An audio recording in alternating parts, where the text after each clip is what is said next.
మహానంది క్షేత్రం సమీపంలో మరోసారి చిరుతపులి సంచారం కలకలం సృష్టించింది. గోశాల ప్రాంగణంలో ఈ రోజు తెల్లవారుజామున చిరుత సంతరించింది. ఇక చిరుతపులు నడుస్తున్నటువంటి దృశ్యాలు సీసీ కెమెరాలో రికార్డయ్యాయి. నల్లమల అటవీ నుంచి చిరుతపులి వచ్చినట్లుగా స్థానికులు చెబుతున్నారు. ఇక 3 రోజుల వ్యవధిలో 2 సార్లు గోశాల ప్రాంగణంలో సంచరించడంతో స్థానికులు బయటకు వెళ్లాలి అంటేనే జంకుతున్నారు. గత 10 రోజులుగా చిరుతపులి ఇక్కడ తిరుగుతోందని వారు తెలియజేశారు. ఆలయం చుట్టూ విద్యుత్ సబ్ స్టేషన్, అన్నదాన సత్రం, పలు ప్రదేశాల్లో చిరుత తిరిగినటువంటి ఆనవాళ్లు ఉన్నట్లు గుర్తించారు. ఇక సీసీ కెమెరాల్లో చిరుతపులి దృశ్యాల ఆధారంగా ఆలయ అధికారులు, అటవీ అధికారులకు సమాచారం అందించారు. చిరుతను బంధించాలి అని అటవీ శాఖ అధికారులను స్థానికులు కోరుతున్నారు.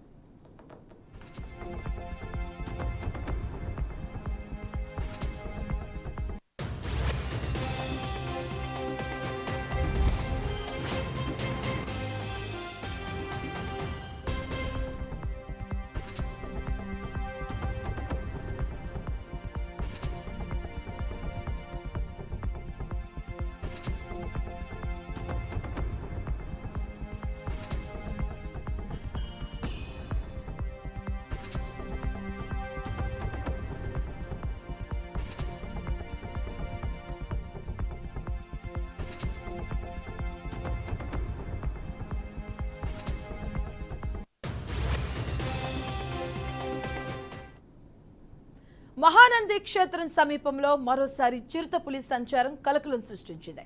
గోశాల ప్రాంగణంలో ఈ రోజు తెల్లవారుజామున చిరుత సంచరించింది. చిరుతపులి నడుస్తున్న దృశ్యాలు సీసీ కెమెరాలో రికార్డయ్యాయి. నల్లమల అటవీ నుంచి చిరుతపులి వచ్చినట్లుగా స్థానికులు చెబుతున్నారు. 3 రోజుల వ్యవధిలో 2 సార్లు గోశాల ప్రాంగణంలో సంచరించడంతో స్థానికులు బయటకు వెళ్లాలి అంటేనే జంకుతున్నారు.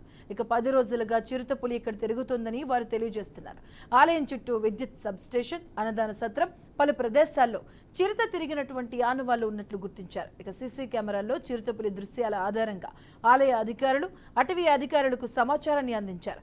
చిరుతను బంధించాలి అని అటవీ శాఖ అధికారులను స్థానికులు కోరుతున్నారు.